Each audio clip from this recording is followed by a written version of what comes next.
بتایا گیا ہے کہ جنرل باجوہ نے میرے بارے میں بیان دیا ہے، میں نے کبھی بھی ان سے علیحدہ اور تنہائی میں ملاقات نہیں کی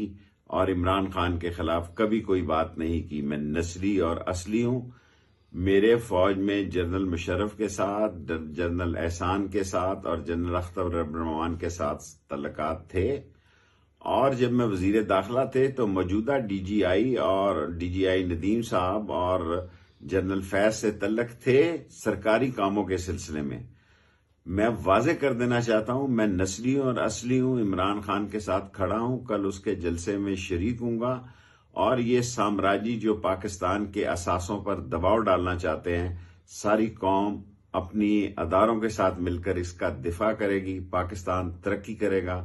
اور میں یہ بات بڑے واضح طور پر کہہ سکتا ہوں کہ جیل میرا سسرال ہے، میں اس سے کبھی نہیں گھبرایا، اور میں نے ایک خط لکھا ہے کہ مجھے 27 تاریخ کے بعد میری جان کو بھی خطرہ ہے 9 افراد سے، کیونکہ میرا پیچھا کیا جاتا ہے،